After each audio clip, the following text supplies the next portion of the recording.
Hello. അപ്പം ഞാൻ ഹോസ്റ്റലിൽ നിന്ന് പുറത്തിറങ്ങിയത് ഫുഡ് കഴിക്കാൻ വേണ്ടിയിട്ടാണ് കേട്ടോ.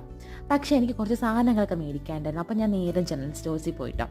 അപ്പം അവിടെ നിന്ന് ഞാൻ സർഫും പിന്നെ ഒരു ബൊറോലീനും മേടിച്ചു കേട്ടോ. അപ്പോൾ നമുക്ക് വിൻ്റർ ആയതുകൊണ്ട് തന്നെ കാലൊക്കെ നല്ല ഡ്രൈ ആവും കേട്ടോ. അപ്പോൾ ഇരുന്നുമ്പം കുറച്ച് നല്ലതാണ് കേട്ടോ. അങ്ങനെ നേരെ ഫുഡ് കഴിക്കാനായിട്ട് വന്നു. അപ്പം ഇതാണ് കേട്ടോ അഞ്ജന പാർവതി. ആൾക്കൊരു യൂട്യൂബ് ചാനൽ കേട്ടോ. നല്ല വീഡിയോസൊക്കെയാണ്.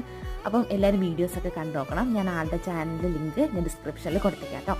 അപ്പം ഞങ്ങൾ ഓർഡർ ചെയ്തിട്ടുണ്ടായിരുന്നത് ഒരു ഫ്രഞ്ച് ഫ്രൈസിൻ്റെ ഒരു ഐറ്റമാണ് കേട്ടോ. ഇതിൻ്റെ പേര് ഞാൻ മറന്നുപോയി. പക്ഷെ ഇത് നല്ല ടേസ്റ്റ് ഉണ്ടായിരുന്നു കേട്ടോ. അടിപൊളിയായിരുന്നു. നല്ല രസമുണ്ട്. ഫ്രഞ്ച് ഫ്രൈസിനെ കാട്ടിയിട്ടും എനിക്ക് ഇഷ്ടപ്പെട്ടു ഈ സാധനം. പിന്നെ മേടിച്ചിട്ടുണ്ടായിരുന്നത് ചപ്പാത്തി പിന്നെ മിക്സ് വെജിൻ്റെ ഒരു കറി ഉണ്ടായിരുന്നു കേട്ടോ. അതും നല്ല ടേസ്റ്റ് ഉണ്ടായിരുന്നു. ലാസ്റ്റ് നമ്മൾ ഫ്രഞ്ച് ഫ്രൈസ് മേടിച്ചിട്ടുണ്ടായിരുന്നു കേട്ടോ. ഇതാണ് ഇന്നത്തെ ഐറ്റംസൊക്കെ കഴിച്ചിട്ടുണ്ടായിരുന്നത്. അപ്പോൾ അത്രയല്ല ഇന്നത്തെ വീഡിയോ. അടുത്ത വീഡിയോയിൽ കാണാം. ബൈ.